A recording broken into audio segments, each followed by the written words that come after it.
تعالیٰ عنہم دن میں رات کے مختلف حصوں میں قرآن مجید کی خوب تلاوت کیا کرتے تھے۔ حدیث مبارکہ میں آتا ہے کہ رات کے وقت اگر مدینہ طیبہ کی گلیوں میں سے کوئی گزرتا تو ہر گھر سے تہجد میں قرآن مجید پڑھنے کی اس طرح آواز آتی تھی جیسے شہد کے مکھیوں کے بھن بھنانے کی آواز ہوتی ہے۔ ہر گھر سے لوگ تہجد میں قرآن پڑھ رہے ہوتے تھے۔ ایک صحابی رضی اللہ تعالیٰ عنہ اپنے گھر میں تہجد کی نماز پڑھ رہے تھے۔ صحن چھوٹا تھا، گھوڑا بھی بندھا ہوا ہے اور چارپائی کے اوپر بچہ بھی سویا ہوا ہے۔ ان کا دل چاہتا ہے کہ وہ ذرا اونچی آواز سے تلاوت قرآن پاک کریں، لیکن جب اونچا پڑھتے ہیں تو گھوڑا بدکنے لگ جاتا ہے، حرکت کرنے لگ جاتا ہے، تو ڈر ہوتا ہے کہ یہ بچے کو لات نہ مار دے، تو آہستہ پڑھتے ہیں۔ آہستہ پڑھنے سے گھوڑا پرسکون ہو جاتا ہے، مگر پھر طبیعت چاہتی ہے کہ میں اونچا پڑھوں، پھر گھوڑا بدکنے لگ جاتا ہے۔ پوری رات اسی طرح گزر گئی۔ جب انہوں نے سلام پھیرا اور دعا کے لیے ہاتھ اٹھائے تو کیا دیکھا کہ کچھ روشنیاں ہیں جو ان کے سر سے قریب تھیں لیکن وہ دور آسمانوں کی طرف جا رہی ہیں۔ وہ اس منظر کو دیکھ کے حیران ہوئے۔ صبح نبی علیہ السلام کی خدمت میں حاضر ہوئے۔ اے اللہ کے پیارے حبیب صلی اللہ علیہ وسلم، رات میرے ساتھ یہ معاملہ پیش آیا اور میں نے کچھ روشنیاں دیکھی جو مجھ سے دور جا رہی تھیں۔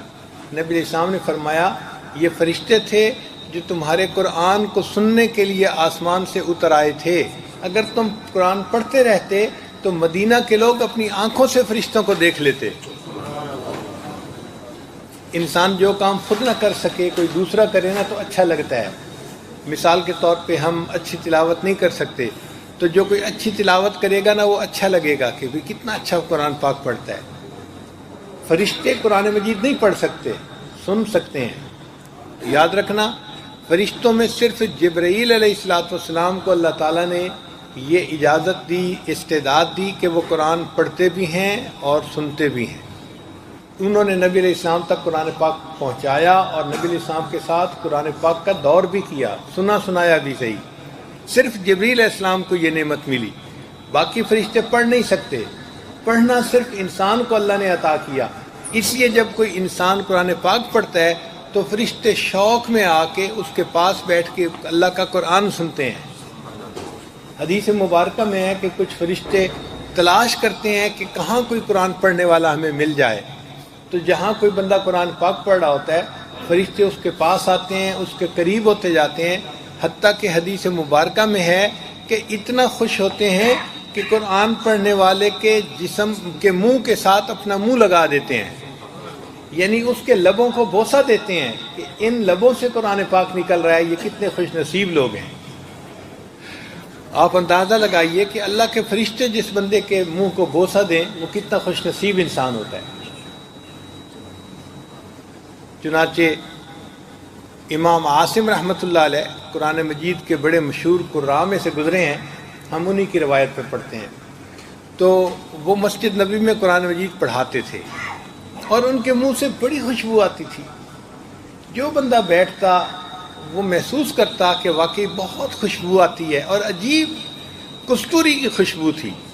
ایک شاگرد پیچھے پڑ گیا، حضرت آپ منہ میں کیا استعمال کرتے ہیں جو اتنی خوشبو آتی ہے؟ انہوں نے فرمایا بھائی میں تو کوئی الائچی وغیرہ استعمال نہیں کرتا، حضرت خوشبو آتی ہے۔ ان کا ہاں خوشبو آتی ہے مگر میں کوئی چیز یوز نہیں کرتا۔ حضرت بتائیں کیوں آتی ہے؟ اب وہ انکار کرتے تھے، ادھر سے اصرار ادھر سے انکار، ادھر سے اصرار ادھر سے انکار۔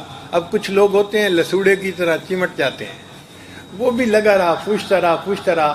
بالآخر انہوں نے کہا کہ ہاں ایک رات مجھے خواب میں نبی علیہ السلام کی زیارت نصیب ہوئی، تو نبی علیہ السلام نے فرمایا عاصم تم میری مسجد میں قرآن پڑھاتے ہو، آؤ میں تمہارے لبوں کو بوسہ دوں۔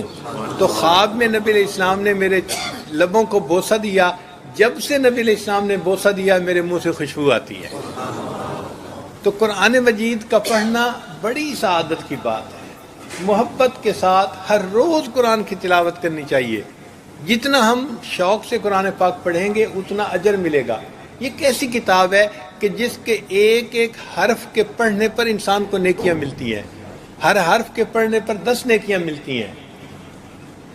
اس لیے فرمایا تبرک بالقرآن فإنہ کلام اللہ، قرآن پاک سے برکت حاصل کرو، یہ اللہ کا کلام ہے۔ تو یہ اللہ کا کلام ہے اور ہماری زندگی میں برکتیں بھر دیتا ہے، زندگی کی پریشانیوں کو دور کر دیتا ہے، انسان کو عزتیں دلا دیتا ہے، انسان کے ایمان کو پختہ کر دیتا ہے، مضبوط کر دیتا ہے۔ اس لیے ہمیں چاہیے کہ ہم قرآن مجید کو شوق کے ساتھ پڑھیں اور اپنی زندگی میں اس کو لاگو کرنے کی کوشش کریں، اس کو پڑھنا اور اس کو سمجھنا۔ فرمایا خیرکم من تعلم القرآن وعلمہ، کہ تم میں سے سب سے بہتر وہ ہے جو قرآن پڑھتا ہے یا پڑھاتا ہے۔ تو قرآن مجید کے ساتھ محبت کا تعلق پیدا کریں، پھر دیکھیے اس کی برکتیں زندگی میں کیسے جو ہے وہ سامنے آتی ہیں۔ صحابہ رضی اللہ تعالیٰ عنہ قرآن مجید کے عاشق تھے، قرآن مجید کو پڑھا کرتے تھے، تہجد میں بھی پڑھتے تھے اور دن کے مختلف حصوں میں بھی قرآن مجید کی تلاوت کرتے تھے۔ اس کی وجہ سے ان کی زندگی میں برکتیں آ گئی تھیں، اتنا پڑھتے تھے کہ اللہ رب العزت ان کے قرآن پڑھنے پہ خوش ہوتے تھے۔ چنانچہ ایک صحابی تھے ابن کعب رضی اللہ تعالیٰ عنہ، یہ بڑے عالم صحابی تھے، قرآن پاک بہت اچھا پڑھتے تھے، قاری تھے۔ تو ایک مرتبہ نبی علیہ السلام نے انہیں فرمایا ابن کعب تم مجھے سورہ بینہ سناؤ۔ تو ابن کعب نے بڑے حیران ہوئے، اے اللہ کے حبیب صلی اللہ علیہ وسلم، قرآن مجید تو آپ پر نازل ہوا، ہم آپ کے سامنے پڑھیں؟ تو نبی علیہ السلام نے فرمایا ہاں ہاں آپ میرے سامنے پڑھو۔ تو نبی علیہ السلام کی بات سے ان کو اندازہ ہو گیا کہ اوپر سے اشارہ آیا ہے، تو انہوں نے آگے سے ڈائریکٹ سوال پوچھا، اے اللہ کے حبیب صلی اللہ علیہ وسلم اللہ سمانی، کیا اللہ تعالیٰ نے میرا نام لے کر فرمائش کی ہے؟ نبی علیہ السلام نے فرمایا ابن کعب ہاں، نام اللہ سماک، اللہ نے تمہارا نام لے کر کہا ہے۔ ابن کعب سے کہو قرآن پڑھے، محبوب آپ بھی سنیں گے، میں پروردگار بھی سنوں گا۔ آپ سوچئے قرآن مجید بندہ پڑھے، اللہ رب العزت اس کو سنتے ہیں۔ حدیث مبارکہ میں ہے کہ گانا گانے والی کا گانا اتنی توجہ سے کوئی نہیں سنتا جتنی توجہ کے ساتھ اللہ قرآن پاک پڑھنے والے بندے کے قرآن پاک کو سن رہے ہوتے ہیں، اتنی توجہ سے اللہ قرآن پاک کو سنتے ہیں۔ اب ہم قرآن پاک پڑھیں اور اللہ تعالیٰ اس کو اتنی توجہ کے ساتھ سنیں، کتنی بڑی سعادت کی بات ہے۔ اس لیے قرآن پاک کی تلاوت کا معمول ہونا چاہیے، کھانا بے شک ہمارا اس میں ناغہ ہو جائے، قرآن پاک کی تلاوت میں ناغہ نہیں ہونا چاہیے۔ اس سے زندگی میں برکتیں آئیں گی، گھر میں برکتیں آئیں گی، اور جس گھر میں قرآن مجید پڑھا جاتا ہے وہ آسمان والوں کے نزدیک اس طرح چمکتا ہے جس طرح زمین والوں کے نزدیک آسمان پہ ستارے چمک رہے ہوتے ہیں۔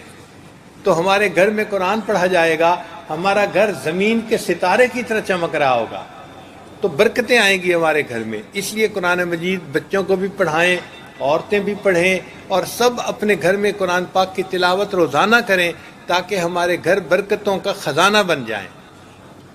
اللہ تعالیٰ نے قرآن مجید میں عجیب تاثیر رکھی ہے، یہ انسان کے دل میں اپنا راستہ خود بنا لیتا ہے۔ ایک مرتبہ مجھے 1 مہینے کا سفر کرنے کا موقع ملا امریکہ میں۔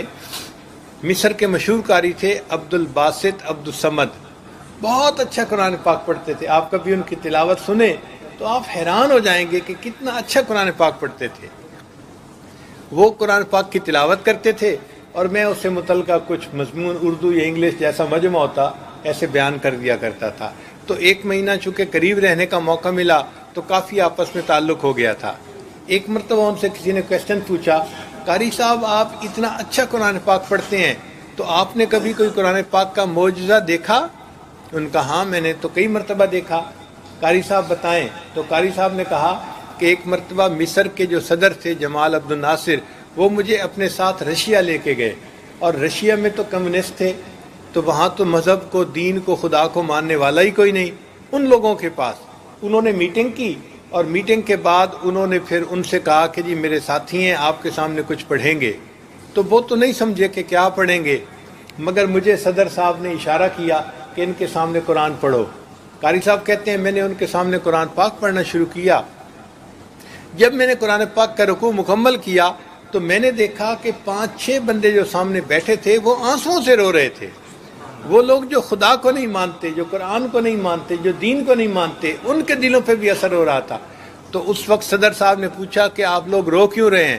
وہ کہنے لگے کہ ہم تو نہیں سمجھتے کہ اس نے کیا پڑھا، لیکن اتنی بات ہے اس کلام میں کچھ تاثیر ایسی تھی کہ ہمارے دل پہ اثر ہوا اور ہماری آنکھوں سے خود بخود آنسو نکل آئے۔